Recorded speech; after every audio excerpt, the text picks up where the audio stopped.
ॐ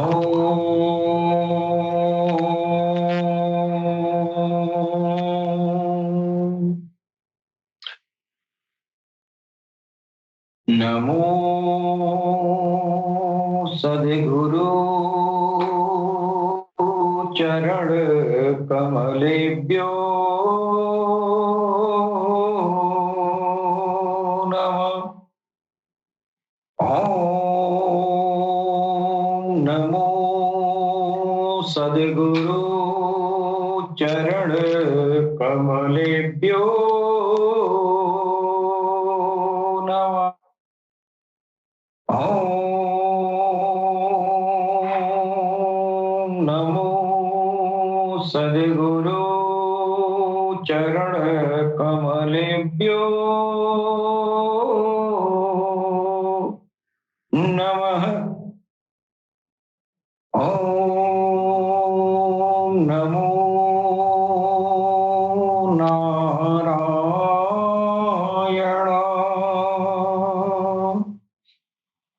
ॐ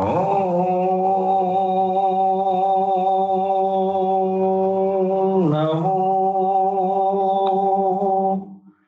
नारायणाय।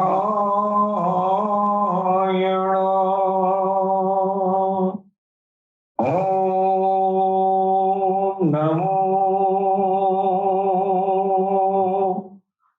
नारायणाय।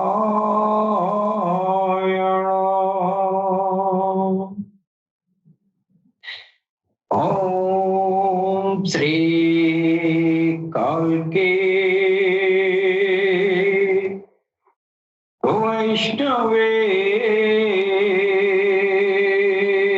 नमः। ॐ श्री काल्के वैष्णवे नमः। ॐ पूर्णमदः पूर्णमिदं पूर्णात् पूर्णमुदच्यते पूर्णस्य पूर्णमेवादाय पूर्णमेवावशिष्यते।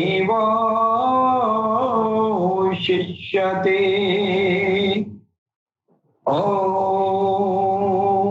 शान्तिः शान्तिः शान्तिः।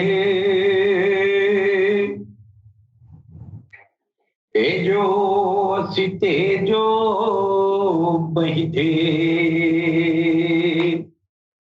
विर्जमसि विर्जमयिते बलमसि बलं महिते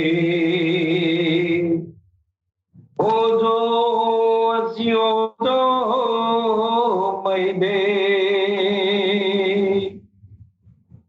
पश्येमु शरदा शतम्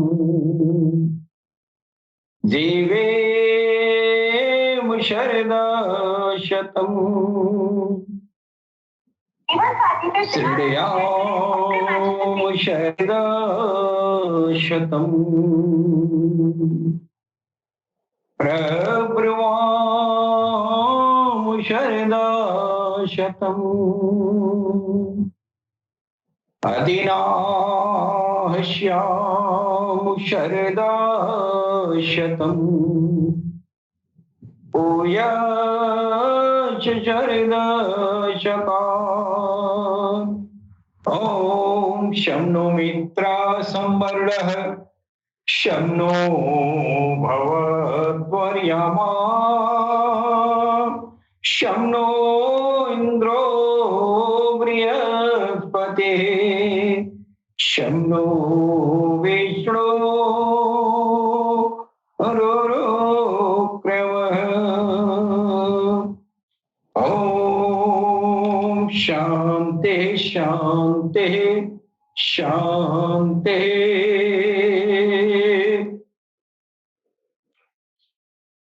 त्वमादिदेवा पुरुषः पुराणः त्वमक्षरब्रह्म विश्वास्य परं निधानम् वेत्तासि वेद्यं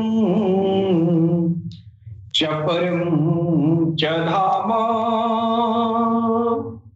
त्वया ततं विश्वमनन्तरूप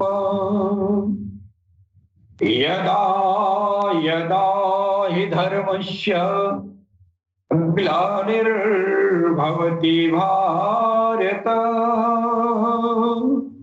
अभ्युत्थानं धर्मस्य तदात्मानं सृजाम्यहम् परित्राणाय साधूनां विनाशाय च दुष्कृतां धर्म संस्थापनार्थाय संभवामि जुगे जुगे सुख दुखे समीकृत्वा लाभालाभो जया जयो ततो युद्धाय युजस्व नैवं पापं वापस्यसि पासांसि जीर्णानि यथा विहाय नवानि गृह्णाति नरोपराणि तथा शरीराणि विहाय जीर्णा नन्यानि संयाति नवानि देहि नैनं छिदन्ति शस्त्राणि नैनं दहति पावकः न चैनं क्लेदयन्तापो न शोषयति मारुतः कर्मणा कर्मणेवाधिकारस्ते मा फलेषु कदाचनम् मा फलकर्मण हेतुर् मा ते संगोऽस्त्वकर्मणि वक्रतुण्ड महाकाय सूर्यकोटि सम्प्रभः निर्विघ्नं कुरु मे देवं सर्वकार्येषु सर्वदा ॐ गंगणपतये नमः ॐ गंगणपतये नमः ॐ गंगणपतये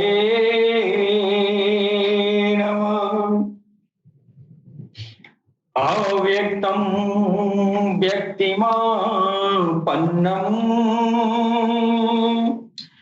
मन्यन्ते मां बुद्धया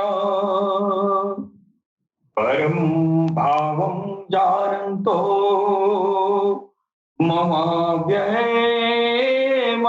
ममाव्ययमनुत्तमम् अवजानन्ति मा मूढा मानुषी तनुमाश्रितं परं भावं जानन्तो मम भूतमहेश्वरम् मोघाशा मोघकर्माणो मोघज्ञाना विचेतस राक्षसी मासुरी चैव प्रकृतिं मोहिनीं श्रिता महात्मानस्तु मा पार्थ देवी प्रकृतिमाश्रिता भजन्तनन्यं नसो ज्ञात्वा भूतादिं व्ययम् तततं कीर्तयान्तो मां यन्तश्च दृढवत्ताः नमस्यन्तश्च मावक्तया नित्ययुक्ता उपासते।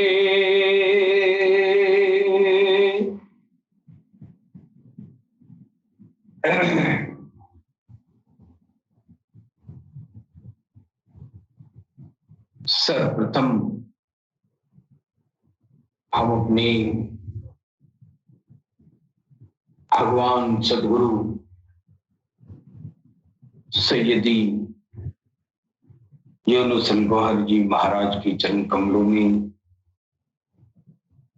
मैं भगवान श्री राम की धरती से मैं कोटि कोटि नमन करता हूं। तत्पश्चात हमारे जितने भी भाई बंधु जो पूरी दुनिया में प्यार और मोहब्बत का पैगाम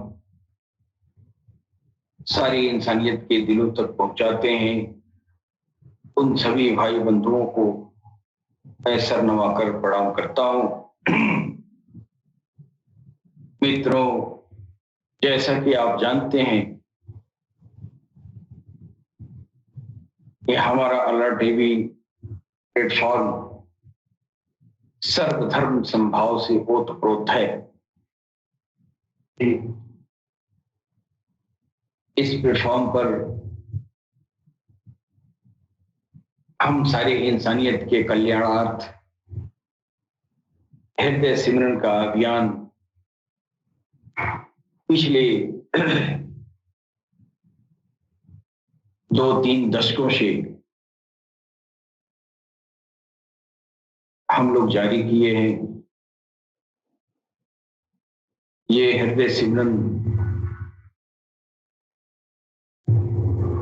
इंसान के मानव जगत के कल्याण हेतु यह हृदय सिमरन अमोघ औषधि है। जी बिल्कुल। दुनिया में हर धर्म हर संप्रदाय की जो इंसानियत है सब अपने अपने धर्म में मौजूद नियम कानून के मुताबिक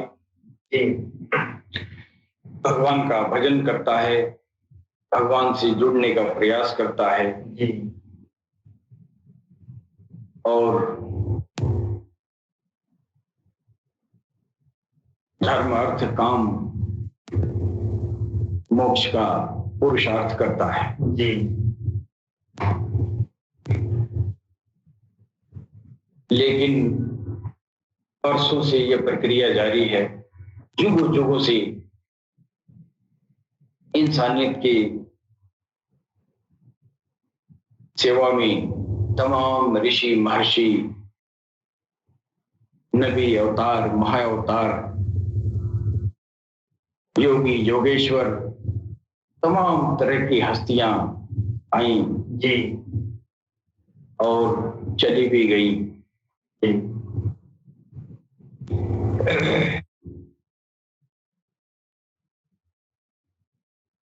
सतयुग, त्रेता, द्वापर, कलयुग, ये युगों का दौर भी अब गुजर चुका जी। जब सतयुग का दौर था उस जमाने में जैसा कि नाम से पता चलता है वो दौर सत्य से युक्त होगा।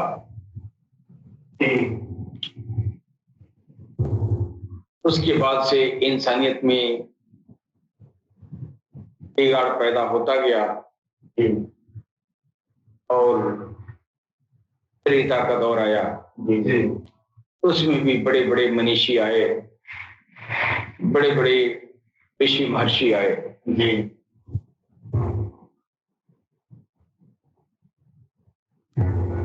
और इंसानियत की खिदमत किए, सेवा किए जी जी। फिर द्वापर आया, इसमें एक महानतम हस्ती का आगमन जमीन पर हुआ जी जिसको भगवान श्री कृष्ण के नाम से जाना गया। जी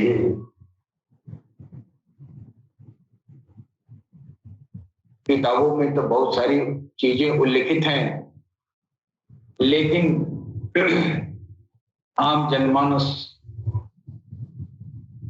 किताबों को नहीं पढ़ती है जी और पढ़ना आम इंसानियत के लिए मुश्किल का काम रहा है जी इसलिए कि मानव जीवन में इस प्रकृति में इंसान आके फंस जाता है और ज्ञान का माध्यम अगर किताबें हो तो फिर इन ऋषि मुनियों की क्या औचित्य है जी है कि नहीं? जी तो द्वापर के दौर में एक महानतम हस्ती, महानतम रूहानी हस्ती आई जी जिनको भगवान कृष्ण के नाम से आज भी दुनिया जानती है। लेकिन बात वही नहीं खत्म हो रही है। जी इंसान को भगवान तक पहुंचाने के लिए भगवान कृष्ण के पहले भी लोग आए और भगवान कृष्ण के बाद भी आए, जी है कि नहीं? जी ये जो कहा गया यदा यदा हि धर्मस्य ग्लानिर्भवति भारत अभ्युत्थानम धर्मस्य तदात्मानं सृजाम्यहम् परित्राणाय साधूनां विनाशाय च दुष्कृताम् धर्म संस्थापनार्थाय संभवामि युगे युगे। अरे हर युग में जी वो कृष्ण आता रहा, बिल्कुल हर युग में आता रहा। जी इस श्लोक का अर्थ जो है बड़ा व्यापक है, लेकिन हम हमारे मनो मस्तिष्क का अविकसित होने की वजह से इस श्लोक की पराकाष्ठा तक हम नहीं जा पाते,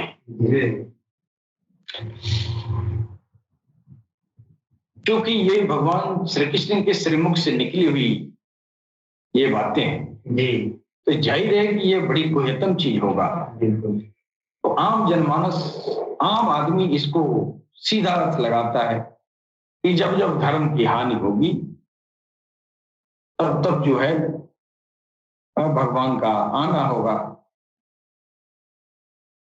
तो कालांतर में धर्म की परिभाषा भी बदल गई है जी और धर्म वाले अब तक जो है धर्म को नहीं समझ पाते हैं जी और इस श्लोक को पढ़ने वाले यदा यदा धर्मस्य ग्लानिर्भवति भारत, ये श्लोक को पढ़ने वाले के जहन में ये पहला ये तस्वर, ये नक्शा बन जाता है कि भगवान कृष्ण आएंगे तो जो हिंदू धर्म के परंपराओं का जो ये जो है ये नियम कानून है जी इसको स्थापित करेंगे, है कि नहीं? और तुरंत जो है इस श्लोक को पढ़ के दिमाग में यह बात उत्पन्न हो जाता है लोगों के कि सिर्फ इस जो हिंदू धर्म दिखाई दे रहा है, इस धर्म के अलावा दुनिया में जितने भी दीन आए उसको धर्म से तुलना कर बैठते हैं। हाँ, ये बात जो कही गई है यदा यदा ही धर्मस्य ग्लानिर्भवति भारत अभ्युत्थानम धर्मस्य तदात्मानं सृजाम्यहम्, जब जब धर्म की नाश होगी इसका मतलब ये नहीं हुआ कि जब जब इस्लाम और ईसाई यहूदी आएंगे तब तक भगवान कृष्ण आएंगे और सबको नाश करके फिर हिंदू बनाएंगे। नहीं, हाँ ऐसा नहीं है। लेकिन लोग इसको पढ़ने वाले के तस्वर तो यही होता है कि जब जब धर्म की हानि हुई, हानि कब हुआ? हानि ये समझते हैं कि इस्लाम आ गया तो हिंदू धर्म की हानि हो गई, यहूदी आ गए, ईसा मसीह आ गए, मोहम्मद रसूलुल्लाह आ गए, हज़रत इब्राहिम आ गए, हज़रत आदम सफीउल्लाह आ गए, हज़रत ईसा मूसा आ गए, तो धर्म की हानि हो गई।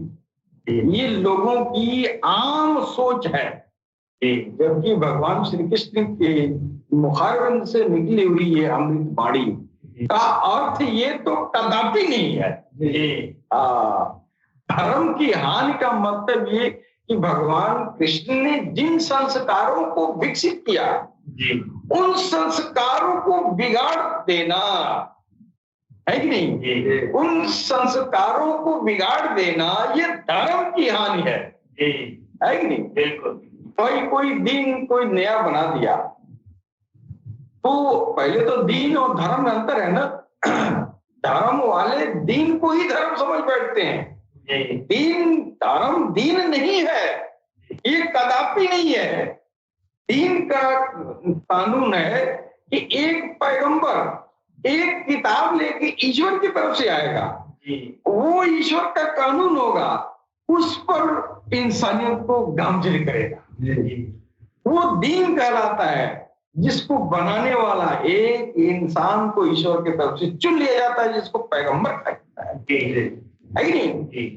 वो पैगंबर इस दीन को लाते हैं और उस दुनिया के ऊपर ये लागू करते हैं। लेकिन धर्म ये नहीं है। धर्म का मतलब हुआ अध्यात्म, सीधा अर्थ वो ज्ञान जिस ज्ञान के जरिए ये आत्मा परमात्मा से मिलने वाली हो, इसको धर्म कहते हैं। तो बेजा तो उस दीन वालों से हम तुलना करते हैं, है नहीं? और वो दीन जो आ गया इसी काम को और उत्कृष्ट बना के वो दीन में उसको अप्लाई किया, यानी इसी स्पिरिचुअलिटी को और डेवलप करके ईश्वर ने उस दीन के अंदर रखा, है कि नहीं? तो दीन के अंदर धर्म होता है। धर्म का मतलब होता है गुण, है कि नहीं? तो गुण जो होता है वो आत्मा और परमात्मा के गुण का जो है चर्चा, उसकी जानकारी, उसका ज्ञान, है ना? और आत्मा और आत्मा को पवित्र करके परमात्मा में विलीन करना, ये धर्म कहलाता है। और इसी धर्म को सनातन धर्म कहते हैं। और सनातन धर्म क्यों कह दिया गया? इसलिए सनातन कह दिया गया कि जिसका कोई आदि और अंत न हो, है कि नहीं? किसका आदि अंत न हो? आदमी के आदि अंत तो है ही है।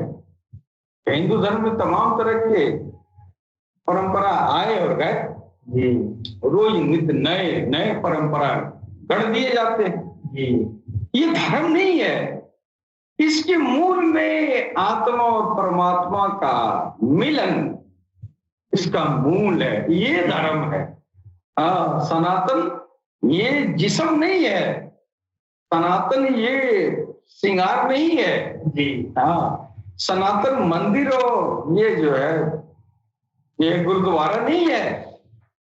सनातन आत्मा है और परमात्मा है कि नहीं? इसको जानना और उसको वहां तक पहुंचना ये धर्म है। इसकी हानि जब जब होती है तब तब वो आता है कि नहीं?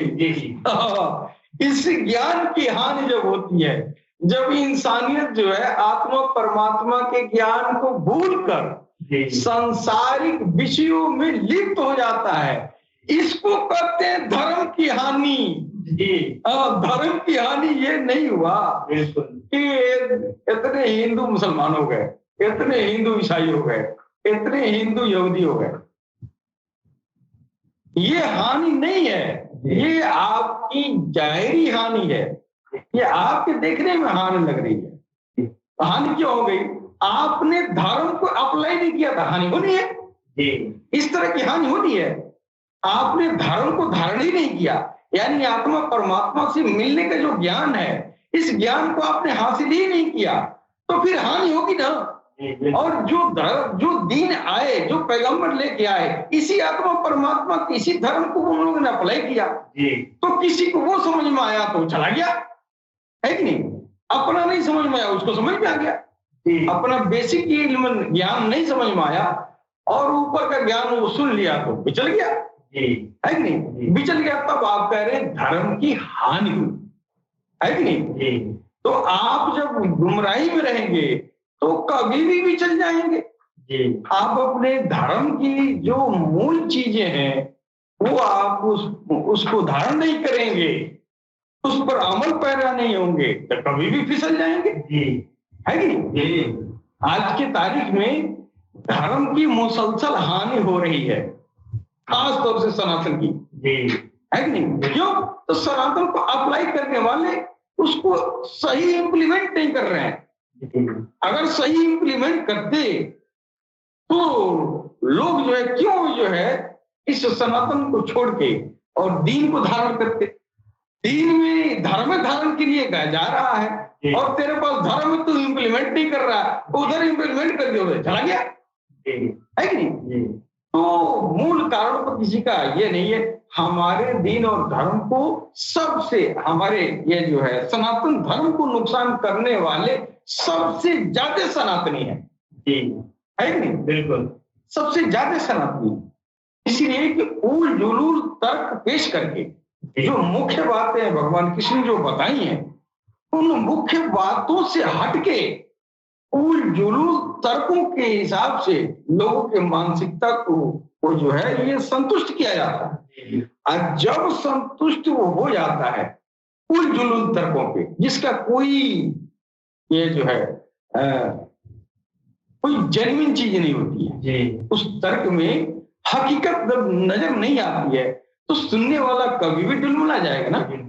है जी?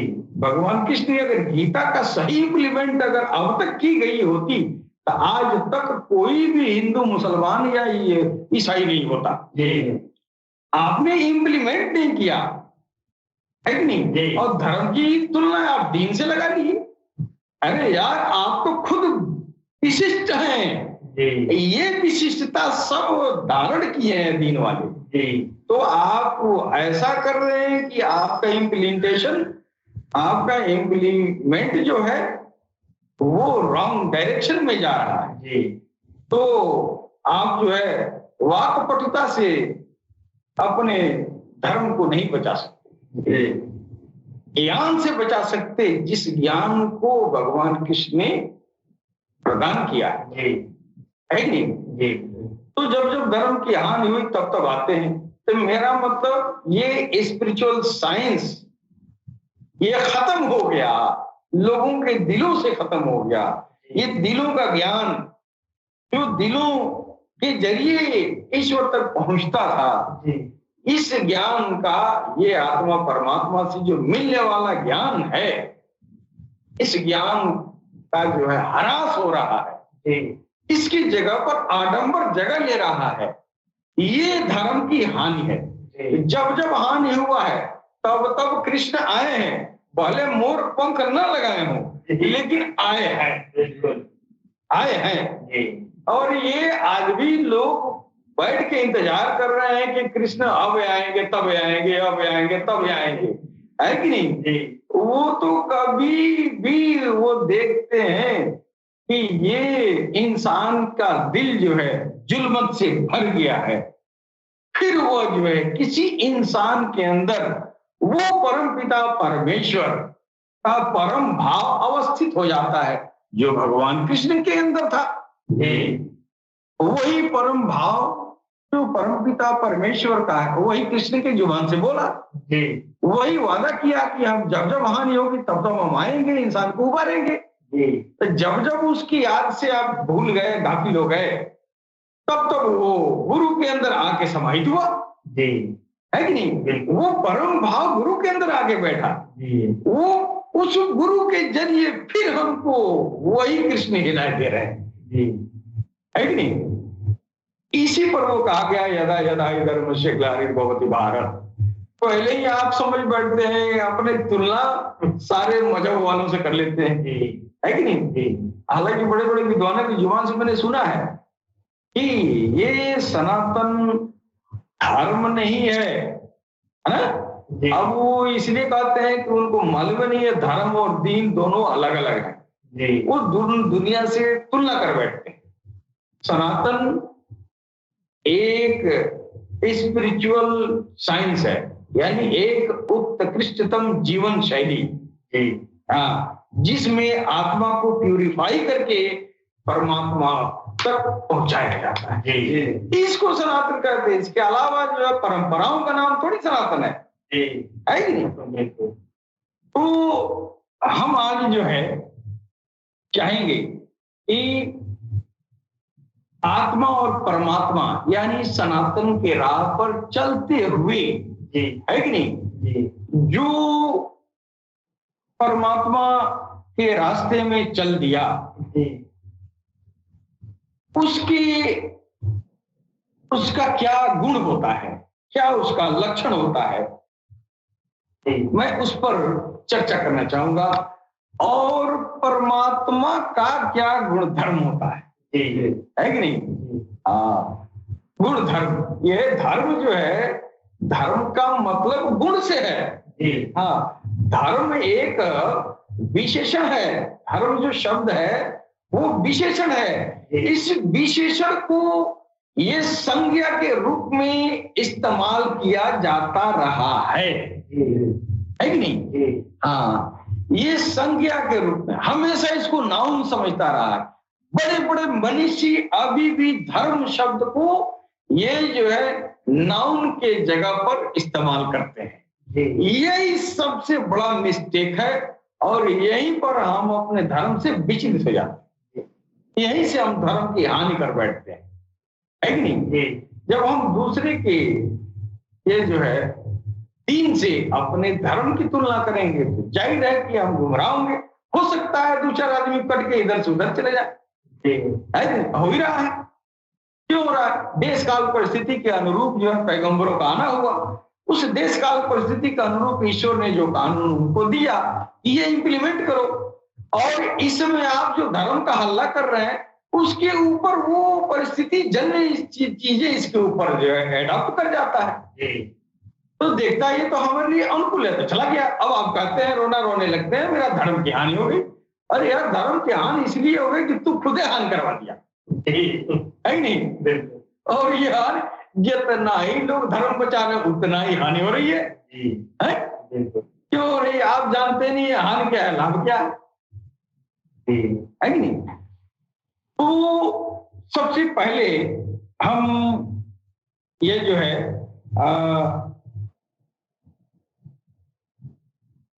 तो भगवान के रास्ते में यानी अपनी आत्मा को परमात्मा की तरफ जो गामजन करने वाले लोग हैं,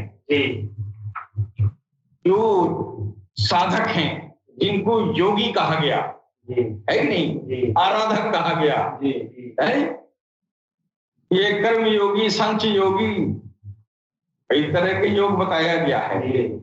तो सब ये सब आराधके हैं, सब योगी हैं। योगी का मतलब ऐसा भक्त जो ईश्वर को प्राप्ति के रास्ते में चल पड़ा और भगवान से जुड़ने के लिए वो तैयार हो गया।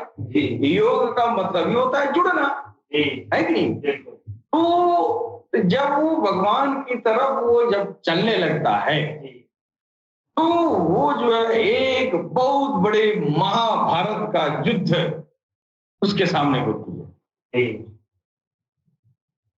यानी भगवत मार्ग में चलने के लिए आपको महाभारत के युद्ध से गुजरना है।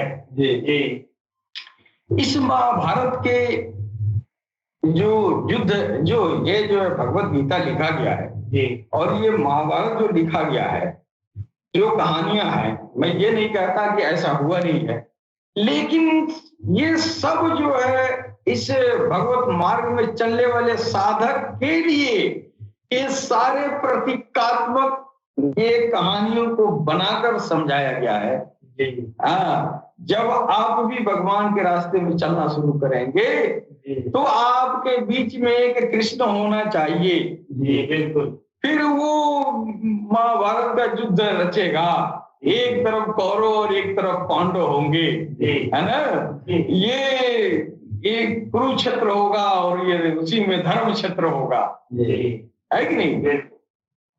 तो ये इन सारी चीजों से सबको जो भी जोगी है ना, वो सबको जो है इस युद्ध से, महाभारत से निकलना है। महाभारत क्यों कहा गया? इस अध्यात्म ज्ञान का, इस योग का शुरुआत भारत से हुआ। जी हाँ, भारत से ही हुआ। यहीं से अध्यात्म की ये जो है एवोल्यूशन हुआ है। जी इसीलिए भारत भूमि को महाभारत का ये युद्ध कहा गया है। जी और ये भारत भूमि जो है उसका जो है एक प्रतीकात्मक जो है रूप ये जिस्म है। जी जी यही भारत भूमि है। जी हाँ। और इसी में कुरुक्षेत्र होता है, इसी में धर्म क्षेत्र होता जी है कि नहीं? जी कब होगा? जब आप भगवान की तरफ बढ़ना शुरू करेंगे, जी जब ईश्वर प्राप्ति की तरफ आप बढ़ेंगे, जब अपने मोक्ष मार्ग पर चलना शुरू करेंगे, तो लय शुरू हो गया महाभारत। इसी में कौरव भी है, इसी में पांडव भी है कि नहीं? और इसी में कृष्ण भी है कि नहीं? और कृष्ण जो है ये सारा सजा उजा के तैयार है युद्ध क्षेत्र, है कि नहीं?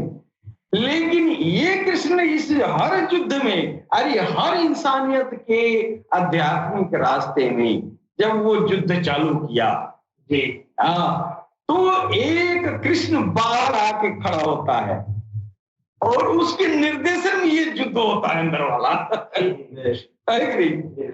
वो जो बाहर कृष्ण खड़ा होता है वो गुरु के रूप में होता है।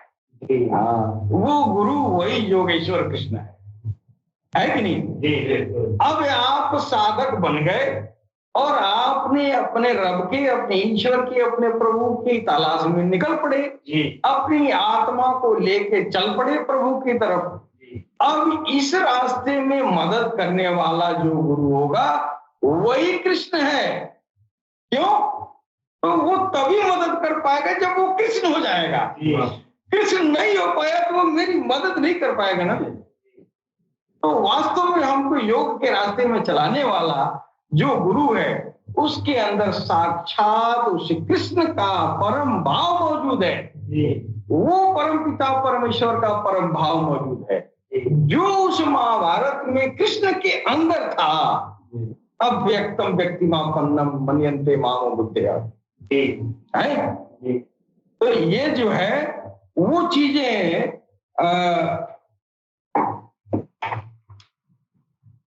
थोड़ा सा पानी पी लें।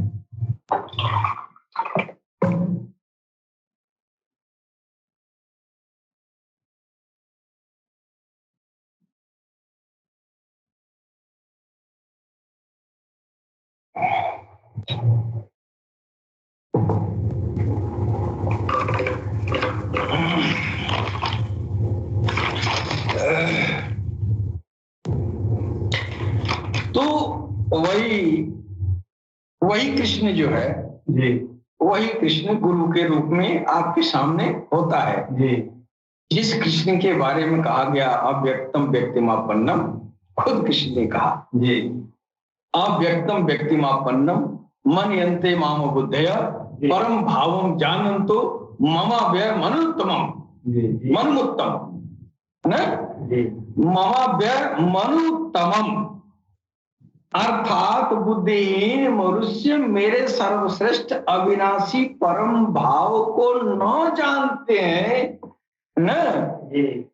मेरे अव्यक्त यानी मन इंद्रियों से परे यानी मैं ब्रह्म, वो जो कृष्ण के अंदर मौजूद है वो परम पिता परमेश्वर वो कह रहा है कि मेरे तुम्हारे मन इंद्रियों से परे है वो चीज ना। इस मेरे भाव को तुम जो है नहीं समझते हो, मुझ परमात्मा को नहीं समझते हो और मुझको एक आम इंसान मनुष्य शरीरधारी मनुष्य तुम समझते हो, है कि नहीं? तो वो उसी तरह ये गुरु है कि नहीं? गुरु का जो हाड़ मास का शरीर देख रहे हो तो कृष्ण का भी तो हाड़ मास की शरीर थी, है कि नहीं? बिल्कुल। हाड़ मास की शरीर तो कृष्ण की भी थी, लेकिन कृष्ण वहां कह रहे हैं हाड़ मास मत देखो, इसके अंदर जो अव्यक्त भाव छुपा हुआ है जो तुम व्यक्त नहीं कर पाओगे, तुम्हारे मन इंद्रियों से परे है, वो शय मेरे अंदर मौजूद है। वो शय क्या है? वही पिता परमेश्वर। तो कृष्ण के अंदर भी है, वो हाड़ मास के शरीर में वो अव्यक्तम भाव जो है समाहित था, मौजूद था। आज सरकार को हर्षाई के अंदर वो परम भाव आके और दुनिया से गुजर गया, कोई पहचान ही नहीं पाया कि वो अव्यक्त परम भाव इस हाड़वास के जिस्म में भी मौजूद है कि नहीं? तो जिस तरह अर्जुन को कृष्ण ने दिखाया उस परम भाव को, उसी तरह हमारे भगवान सदगुरु सैयदी को भी सरकार को हर्षाई ने उस परम भाव को दिखा दिया। जब उस परम भाव को सरकार सैयदी यूनुसल गौर जी महाराज ने जब देखा तो इनको अब रोकाता ही नहीं है। उस परम भाव को बयान आज 20 साल से कर रहे हैं, वो रोकाएगा ही नहीं। जिसने उस परम भाव को देख लिया कहाँ रोकाएगा? बर्दाश्त नहीं होगा, नहीं होगा, है कि नहीं? अब वो जो जलवा उन्होंने देखा, उस जो अव्यक्त परम भाव को उन्होंने देखा, अब वो अव्यक्त भाव को व्यक्त कर रहे हैं। हालांकि वो अव्यक्त कहा गया कि वो तुम्हारे मन इंद्रियों से परे है, तो व्यक्त कर ही नहीं सकते। लेकिन यहाँ जो व्यक्त कर रहा है वो भी मन इंद्रियों से परे हो गया है, वो इसलिए व्यक्त कर रहा है कि अब वो मेरी तरह तो उनकी जो है इंद्रियां है नहीं, है कि नहीं? इसलिए इस दौर का जो अर्जुन है, जो इस दौर का जो जलवा इस दौर में जो जलवा देखा उस परम भाव का सरकार को हर्षाई में, तो ये अर्जुन तो ये तो खुद ये जो है मन इंद्रियों से परे है कि नहीं? तो उसकी वो जो है ये कॉपी बैठा है, जो आज हम लोग जो है पूरी दुनिया की आत्माओं को सींच रहे हैं, पूरी दुनिया की आत्माओं को पकड़ पकड़ के उसके परमात्मा में मिला रहे हैं, है कि नहीं? तो मेरा कहने का मतलब ये है कि जो साधक इस भगवान के रास्ते में चल दिया तो उसका ये शरीर जो है वो भारत है, वो शरीर ही भारत है। वो ही कुरुक्षेत्र है, इसके शरीर जो है ये भारत है, उसका सीना ये कुरुक्षेत्र है कि नहीं? उसके अंदर जो आसुरी आत्माओं का जो प्रभुत्व है कि नहीं, वह जो है, और उसके विपरीत जो गुरु के द्वारा अच्छे गुण का विकास जो होता है कि नहीं, वो दैवी संपद है। आसुरी जो प्रवृत्तियां है, काम क्रोध लोभ मोह मद मत्सर अत्याचार व्यभिचार के जो मानस पटल के अंदर जो छुपा है, ये एक तरह का फौज का मिसाल दिया गया, कौरों की फौज है कि नहीं? और जो भगवत भजन के फलस्वरूप जो आपके अंदर नैतिक गुण विकसित हुए, उन नैतिक गुणों को पांडवों का दल कहा गया, है कि नहीं?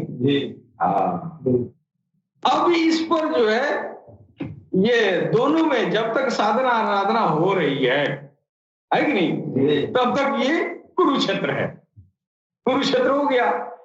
जब ये आपकी ये दैवी संपद यानी गुरु ने आपको भगवत भजन में लगाया और आपके सीने में जितने भी ये स्पिरिट छुपे हैं वो स्पिरिट जागृत हो गया, है कि नहीं? और सारे स्पिरिट आपके जो है वो इनलाइट हो गए। अब आपके अंदर अच्छे गुणों का विकास हो गया, है कि नहीं? और वो जो मानस पटल में छुपे हुए ये जो विकार है ना, ये विकार नष्ट हो गया, जल गया, खत्म हो गया, यानी कौरों की फौज खत्म। अब आप पाक साफ पवित्र हो गए, है कि नहीं? आप पाक साफ पवित्र हो गए। अब आपका जो है वो तो अच्छे गुणों का समूह बचा, है कि नहीं? तो आपका आचरण, आपका हाव भाव स्वभाव सब कुछ आपका जो है दैवी हो गया। अब ये जो ये साम्राज्य आपके सीने में स्थापित हुआ अच्छे गुणों का, तो ये हो गया ये धर्म छत्र, ये धर्म छत्र। और जिसके अंदर, जिस साधक के अंदर ये युद्ध हुआ, ये लड़ाई हुई है, आपके नफ्स से, आपके जो है नाभि आसुरी आत्मा से जो लड़ाई हुई, जिसके अंदर ये हो रहा है ना, तो वो कहा जाता है क्षत्रज्ञ। धर्म क्षेत्र, कुरुक्षेत्र और क्षत्रज्ञ, है कि नहीं? तो जिसके ये जो अध्यात्म रास्ते में चलने वाले जो लोग हैं, जो योग के रास्ते पर भगवान की तरफ चल दिए, तो ये जो है पहले कुरुक्षेत्र होता है, फिर धर्म क्षेत्र होता है, फिर जो है अपनी ही आसुरी आत्मा को उसकी विजय होती है। ये सारा जो कांड होता है, ये सब सीने में होता है। ये ऐसा सीना रखने वाला क्षत्रज्ञ कहलाता है। वाह, है नहीं? हाँ, वो क्षत्रज्ञ है। तो भगवान कृष्ण ने गीता में कहा है, यह क्षेत्र और क्षत्रज्ञ का तत्व ऋषियों द्वारा बहुत प्रकार से गायन किया गया है। नाना प्रकार के वेदों की मंत्रों द्वारा विभाजित करके भी कहा गया है, तथा विशेष रूप से निश्चित किए हुए युक्ति युक्त ब्रह्म सूत्र के वाक्यों द्वारा भी वही बात कहा गया है कि नहीं? इसे अहम ब्रह्मास्मि, तत्वमसि न, ये 4 ब्रह्म वाक्य हैं। ये सबका मतलब ये हुआ कि मैं ही ब्रह्म हूँ, है कि नहीं? तो मैं ही ब्रह्म कैसे हो गया? ब्रह्म तब हुआ जब ये आसुरी आत्मा के अधिपत्य खत्म हुआ, है कि नहीं? तभी तो ब्रह्म हुए। जब तक तो कौरवों का सेना थी, तब तक तो आप जो है कृष्ण तो पूरी तरह आपकी तरफ नहीं थे, उनकी सेना उनकी तरफ थी। भगवान कृष्ण के पास जब मदद करें तो दोनों पक्षों को आपने मदद किया। एक तरफ को अपनी फौज को भेज दिया, एक तरफ खुद सारथी बन के आए, है कि नहीं? अब तो ये सारा फौज खत्म हो गई, जब विजय हो गया तो किसी ने इधर आ गया ना, है कि नहीं? तो अब ये जो है जब कृष्ण इधर आ गया तो हम ब्रह्मास्मि हो गया, है कि नहीं? इसी को भिन्न भिन्न ऋषि महर्षि ये जो है तमाम तरह के वेदांत और ब्रह्म सूत्र ये लोगों ने इसको बताया है, व्याख्या किया है। तो ये जो है, ये शरीर ही जो है वो क्षत्रज्ञ है, और इस क्षत्रज्ञ शरीर की पहचान भगवान कृष्ण बता रहे हैं। क्या बता रहे हैं? अमानित्व मदम्बित्वम हिंसा शांतिराजर्वम आचार्योपासनम शौचम अस्थैर्य मात्म विनिग्रह। अर्थात भगवान कृष्ण कह रहे हैं, अर्जुन, मान अपमान का अभाव, दंभाचरण का अभाव। अब ये क्षत्रज्ञ पुरुष का, क्षत्रज्ञ ये जो है पुरुष का जो पहचान बताया जा रहा है। ठीक है, पुरुष का मतलब होता है, ये भगवद गीता में पुरुष इस आत्मा को कहा गया है। और ये जो आसुरी, ये जो है हमारा नफ्स है, इसको प्रकृति कहा गया है। हाँ, इसको प्रकृति कहा गया है। और प्रकृति और पुरुष, यही आत्मा पुरुष है। तो प्रकृति से ढका हुआ ये पुरुष है, आत्मा जो है प्रकृति से ढका हुआ है।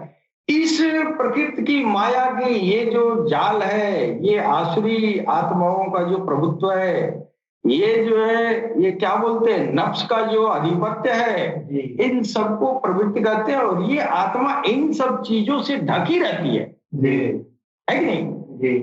इन सब चीजों से ढकी रहती है। जब ये साधक उस राह पे चल पड़ता है, जब उसके दिल में भगवत भजन का सिमरन जारी हो जाता है, उसकी आध्यात्मिक उन्नति शुरू हो जाती है, और वह जो है जब ईश्वर के, जब वो कुर्ब में चला गया, करीब चला गया, समीप जब ईश्वर की समीपता हासिल हो जाती है तो वो क्षेत्रज्ञ कहलाता है। और उसका लक्षण, ऐसे पुरुष का लक्षण जो है भगवान कृष्ण बता रहे हैं कि हे अर्जुन, मान अपमान का अभाव।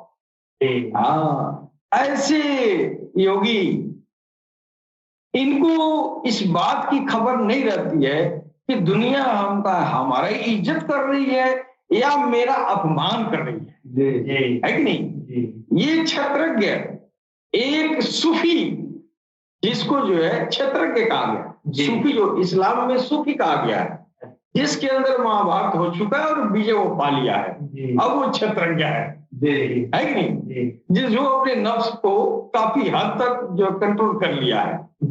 हाँ, तो वो जो है सूफी है, उसी सूफी को इसमें क्षेत्रज्ञ कहा गया है। तो वही भगवान उसका लक्षण बता रहे हैं, जो अच्छे सूफी है कि नहीं, जो वास्तव में भगवत मार्ग पर चलने वाले हैं, उनकी पहचान क्या है? मान अपमान का अभाव होता है। यानी उनको इस बात का खबर नहीं है कि लोग मेरी प्रशंसा करेंगे या लोग मेरी शिकायत करेंगे। वो सत्य बोलता है कि नहीं, और सच्चाई के बोलने के पीछे उस बात का उसको बिल्कुल ही खबर नहीं रहती है कि हम जो है हमारा कोई इज्जत करेगा या हमको कोई बुरा कहेगा। तो भगवान किसी कह रहे कि यह जो है इसका, उस पुरुष का, उस क्षेत्रज्ञ पुरुष का ये लक्षण होता है। आगे कह रहे हैं दंभाचरण का अभाव। उस इंसान के अंदर जो है कोई ऐसा दम्भ विचारधारा, कोई ऐसा आचरण नहीं करता है जिससे वो किसी के अंदर किसी को तकलीफ दे, किसी का दमन नहीं करता है। अहिंसा, यानी वो हिंसा नहीं करता है, अर्थात अपनी तथा किसी की भी आत्मा को कष्ट नहीं देना चाहता है। अहिंसा के अंतर्गत सिर्फ इतना ही नहीं आता है। अहिंसा का अर्थ केवल इतना ही नहीं है कि आप किसी को मत मारो। अहिंसा में सिर्फ इतना ही नहीं है। अहिंसा में भगवान कृष्ण कह रहे हैं कि अपनी आत्मा को अधिक अधोगति में न पहुंचाओ।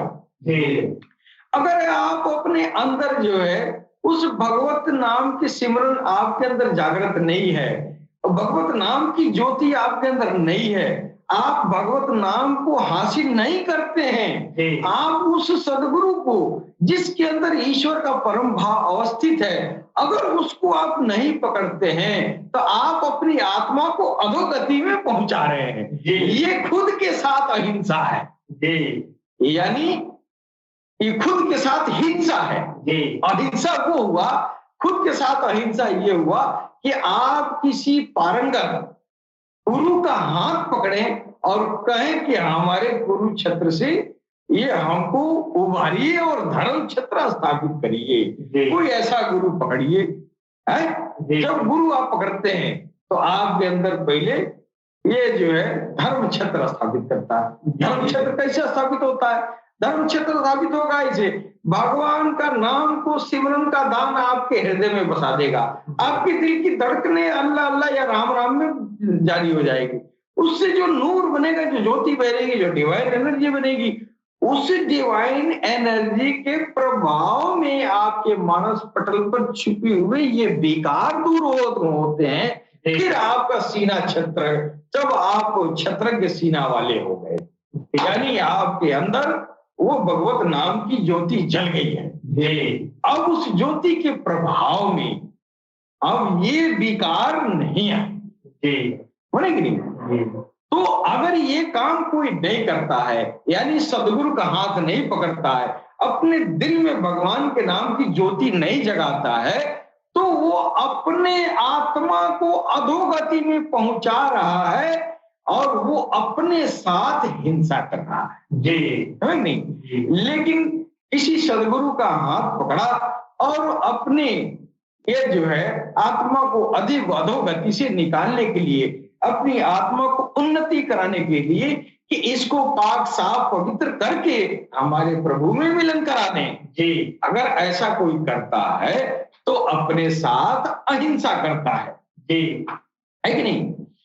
तो वह जो है आत्मा का आत्मा का उत्थान, आत्मा को पवित्र करना किसी गुरु के दृष्टि से, किसी गुरु की कृपा से वह जो है अपनी आत्मा को पवित्र करके ईश्वर की तरफ ले जाना, अपनी आत्मा को पवित्र करना, भगवत भजन के जरिए ज्योति बना के, ज्योति के जरिए अपने आत्मा को साफ साफ करना, ये जो है खुद के साथ वास्तविक, ये आत्मा का जो उत्थान है, ये वास्तविक शुद्ध अहिंसा है।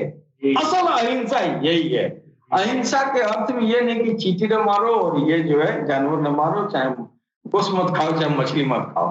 तुम गोश मछली खाते ही नहीं हो, लेकिन अपनी आत्मा को अधोगति में पहुंचाते हो, तो तुम अहिंसा के पुजारी नहीं हुए, तू हिंसा कर रहा है कि नहीं? तुम खुद अपनी आत्मा के साथ हिंसा कर रहा है, और वो जो है तुम जो है दुनिया के दिए जनावर के चक्कर में पड़ा।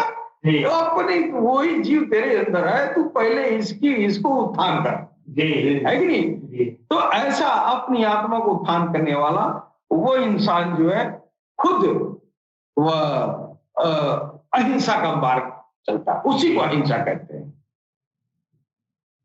ऐसा पुरुष अन्य आत्माओं के उत्थान हेतु भी उन्मुख रहता है। अच्छा, जिसका दिल जो है रोशन हो गया, जिसके दिल में भगवान के नाम की ज्योति जग गई, अब वो हमेशा वो यही प्रयास करता है कि मेरे इर्द गिर्द जितने लोग हैं सबके दिलों में भगवान के नाम का ज्योति जल जाए, है कि नहीं? अब वो पकड़ पकड़ के अपने गुरु की तरफ जाता है कि मेरे गुरु जी ने मेरे दिल में भगवत नाम की ज्योति जला दिया, आओ आओ तेरे अंदर भी हो जाए। तो इस काम के लिए वो उन्मुख रहता है जो क्षत्रज्ञ है, होता है कि नहीं? क्षत्रिय पुरुष का एक ये भी जो है पहचान है कि हमेशा अपने इर्द गिर्द जो भी जो है आत्माएं होती हैं, उन आत्माओं को वो जो है ईश्वर की तरफ ले जाने के लिए वो प्रयत्नरत रहता है, हमेशा उन्मुख रहेगा कि हमारे जो बगलगीर है, मेरे जो परिजन है, मेरे जो पड़ोसी हैं, इन सबकी आत्मा में जो है भगवान का वास हो जाए, सबके दिलों में भगवान के नाम की ज्योति जल जाए, सब भगवान के छत्र छाया में आ जाए, सबके अंदर से ये कौरों का उत्पात, दुर्योधन का उत्पात खत्म हो जाए, ताकि वो लड़ना भिड़ना बंद कर दे, नफरत बंद कर दे। तो ये जो क्षत्रज्ञ पुरुष होता है उसके अंदर ये लक्षण होते हैं। सरकार गौरशाही ने जिन लोगों को क्षत्रज्ञ बनाया है, वो लोग निस्वार्थ अपना तत्व पानी खर्चा करके और पड़ोसी के दिल को रोशन करने के चक्कर में है कि ज्यादा से ज्यादा इंसानियत का दिल जो है धर्म क्षेत्र बन जाए, ये सीना धर्म क्षेत्र बन जाए, सबके सीने में भगवान के नाम की ज्योति जल जाए, सबके सीने से आसुरी आत्मा की, वो कौरों की जो आसुरी दल है, उस दल का नाश हो जाए, ताकि हम आपस में मेल मोहब्बत से, हम आपस में जो है शांति से जीवन बसर करें। बिल्कुल, है कि नहीं? तो ये क्षत्रज्ञ पुरुष का जो है ये लक्षण भगवान श्री कृष्ण ने बताया है कि क्षत्रज्ञ पुरुष का लक्षण यही है कि जब वो उसके अंदर भगवत नाम की ज्योति जल जाती है, उसके अंदर ये जो है धर्म क्षेत्र बन जाता है। फिर वो चाहता है कि मेरे इर्द गिर्द सबके अंदर, सबके सीने में धर्म क्षेत्र कायम हो जाए, सबके दिले में भगवत नाम की रोशनी जलने लगे, ताकि दुनिया में अमन, शांति, मेल मोहब्बत है। हम इंसान का कदर करें, हम इंसानियत की रक्षा करें, इसके प्रयास में वो क्षत्रज्ञ पुरुष हमेशा रहता है। याद रखें, क्षत्रज्ञ पुरुष वो है जो भगवत राह में चल पड़ा। ठीक है, इसके साथ ही हम अपनी वाणी पर विराम देते हैं। सलाम, नमस्ते, सत श्री अकाल।